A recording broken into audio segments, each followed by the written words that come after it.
Have you ever laughed at someone's pain? Mocked them, not knowing how close they were to the edge? Some people break, but some come back and haunt forever.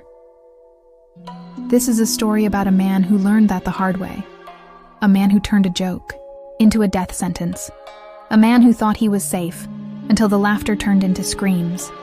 And if you think ghosts aren't real, by the end of this story, you might not be so sure. Let's begin. Ethan Grayson never liked clowns. Not because he was scared of them, but because he thought they were pathetic. He didn't understand how a grown man could paint his face, put on oversized shoes, and juggle for a living. It disgusted him. So, when his friends invited him to the Ravenbrook Carnival, he didn't expect much. Just cheap thrills, overpriced food, and a few laughs at the expense of the sad, desperate people who called this place a job. And that's exactly what he got, until he met Pierrot. Pierrot the clown wasn't like the others. His makeup was different, subtle, ghostly white with black hollowed-out eyes, and lips curved into a permanent, sorrowful smile. His costume wasn't bright and silly, but tattered, old, like something from a different time. He performed a simple act. No tricks, no balloons, just silent, expressive movements that told a story. A story of loneliness, of longing, of a man who had nothing left but the laughter of strangers.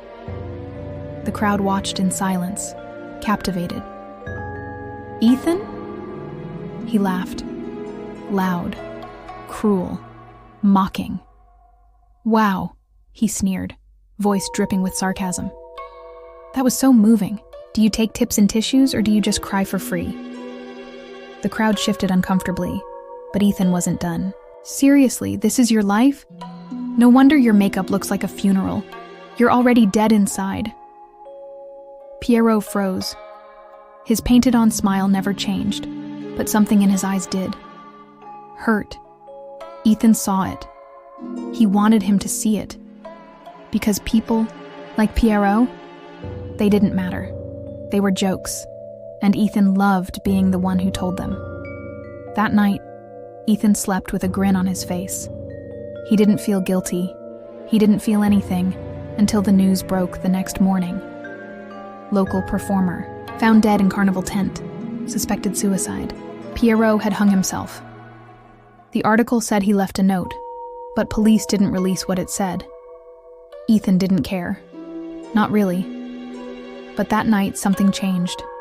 His apartment felt wrong. The air was heavy, thick, like someone was watching. Exactly 3:17 a.m., he woke up gasping for breath. His room was freezing, the kind of cold that wasn't natural, the kind that seeped into your bones. And then he heard it. A soft chuckle. Not happy, not joyful, something else. Something broken. He turned on the lights. Nothing. Just silence. Then, from the corner of his room, a whisper. "Are you laughing now?" The next few days, Ethan tried to ignore it.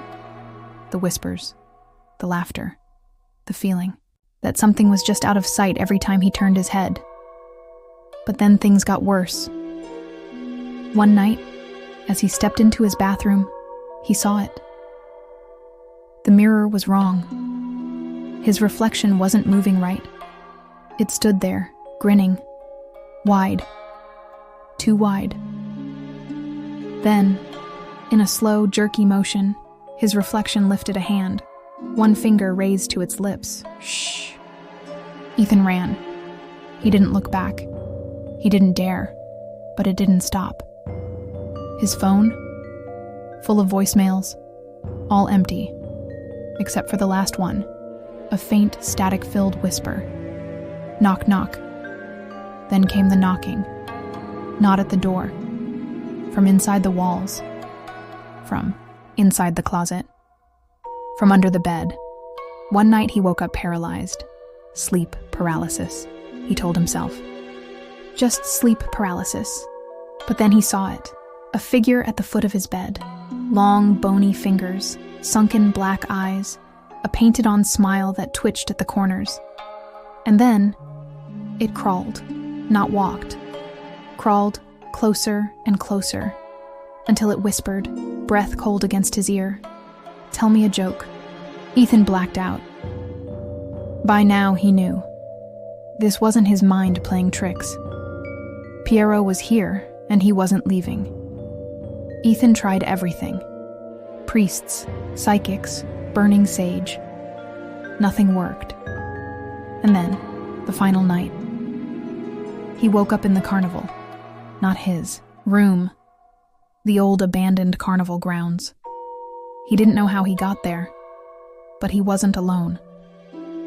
The lights flickered on.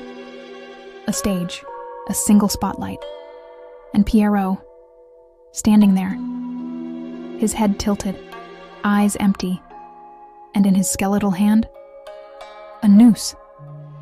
Ethan turned to run, but the carnival was laughing.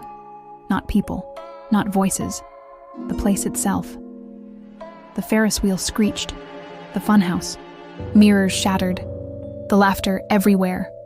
And then, the noose was around his neck, tight, pulling.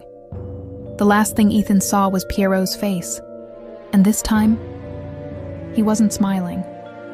They found Ethan's body the next morning, hanging, just like Pierrot. No sign of forced entry. No reason for him to be at the carnival. Just one thing, a note, written in shaky, smudged handwriting. Who's laughing now? If you enjoyed this story, leave a like, hit subscribe, and comment below. What's the scariest story you've ever heard?